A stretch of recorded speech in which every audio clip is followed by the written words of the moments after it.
Gulliver's Travels. I am Lemuel Gulliver, a doctor by profession. Due to my love for traveling, I had joined a ship called Antelope. While sailing in the South Sea, our ship was wrecked by a terrible storm. Six of us survived and tried to sail in a boat, which was capsized very soon. Struggling for life, we were thrown at the mercy of the sea.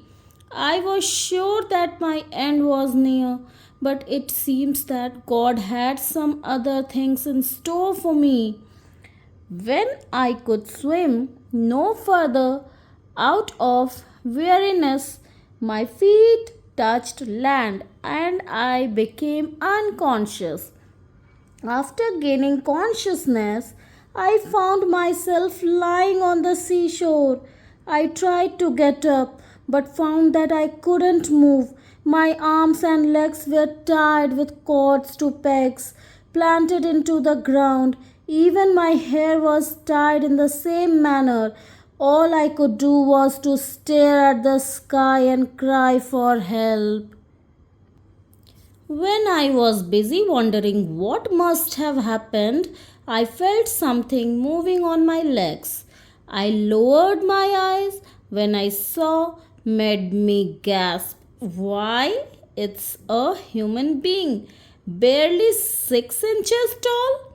This tiny man held a bow and arrow. There were 40 similar creatures behind him, climbing onto my body. They were gradually moving upwards. I yelled in astonishment and struggled to free myself. Seeing this, the little creatures cried out, Hekina, Diggle! They moved back in fright.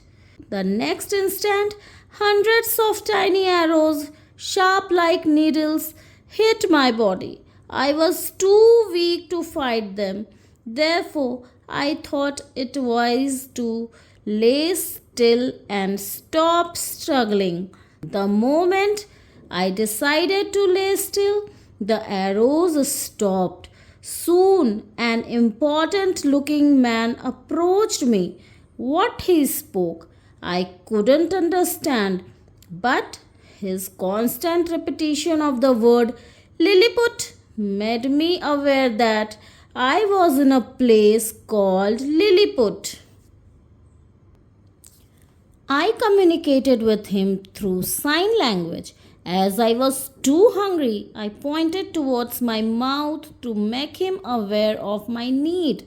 This tiny man was a royal envoy. He seemed to understand what I wanted to convey. Immediately, 100 little people were busy placing ladders at my sides and climbing up my body with baskets full of meat, bread, and wine. They dumped all the food into my mouth. After this, a large cart was brought.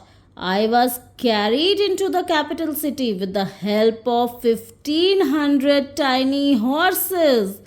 The Lilliputians had mixed a sleeping potion into the wine which I drank so that I would sleep peacefully while traveling. It was decided to these little people that I would reside in an ancient temple which was the largest building in Lilliput.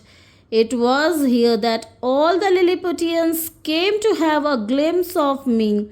Their emperor stood on the turret of his palace to see me. The Lilliputians were astonished at my huge size. In time, I learnt the Lilliputian language too. Hence, the Lilliputians were no longer afraid of me. Several days passed and I was getting accustomed to life in Lilliput. One day, when I woke up in the morning, I found the emperor's minister awaiting me. Good morning, minister. Is everything fine? The minister seemed quite disturbed. He told me that the neighboring island of Blefusco was preparing to attack them. They too were little people like the Lilliputians, I instantly assured him that I would help the Lilliputians in every possible manner. Tell the king that I will help do anything to save the honor of the Lilliput kingdom. Shortly after, I had a meeting with the emperor of the Lilliputians where I told him my plan. Your Majesty, I have a plan. That night I secretly visited the Blefuscudian shore. I tied a hook to the prow of each ship harbored there and held the other end of the cords in my hand. And thus, with one pull, dragged all the ships to the Lilliputian coast. As I reached the coast, I hailed the emperor saying, "Long live Lilliput!" But this easy victory made the emperor of the Lilliputians greedy for more power. He ordered me to attack and capture the Blefuscudians completely, but I disliked the idea of capturing them.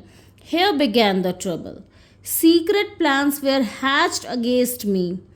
A few days later, I had to escape to Blefuscu at night, where I was well received. My stay at Blefuscu was very brief. The king was very helpful. He granted me freedom and sent me a boat to go back to my country. Later, I travelled to England by an English ship. But I set out again on a voyage on reaching England only to land on an unknown island. Wandering all over the island, I reached a large cornfield where the corn plants were 40 feet high. I heard footsteps approaching me. Before I could escape, I lifted by a farmer who was about 60 feet tall. It was the land of giants, the Brobdingnags. The giant who had picked me was very amused at my size. I was very scared and joined hands and pleaded for mercy. "Please don't eat me up." This seemed to please him. He put me down carefully.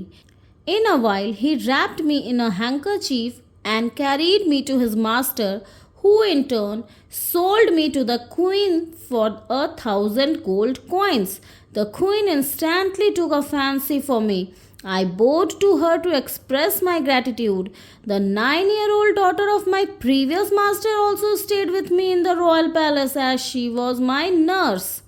The next day, the queen ordered her carpenter to build a box that would be my home. It was furnished with a small bed, table, chairs, cabinets, and a door with a lock. Whenever the queen travelled, my nurse went along carrying me in the box. Life at Brobdingnag was passing rather smoothly. One day, my nurse was very ill. The royal page boy carried me in my box to the seashore. The boy went to look for birds' eggs and left my box unguarded on the rocks. Shortly after, I fell asleep. Suddenly, I was awakened by a jerk and I felt that the box was being raised high in the air. I heard the fluttering of wings.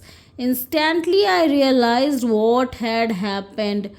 "Oh no," I gasped. "It must be an eagle." I was afraid that the bird would drop my box on the rocks and it would crash into pieces. Suddenly, I felt my box dropping. It did not land on the rocks. Instead, it landed on the water with a splash and began floating on the sea. My elation soon turned to anxiety as I wondered how long I would survive in this wet box. Kept praying that some ship would pick me before the sea monsters ate me up. As I sat anxiously, I heard voices above the roof of my box. "Is anybody there?" asked a voice. I shouted for help, saying, "Please take me out of this box or I will die." Soon I felt my box being drawn up. It was the crew of an English ship. I was saved. Joyfully, I returned to my family in England. Many years passed, but the memory of the Lilliputians and the Brobdingnags remained fresh in the mind. Thank you.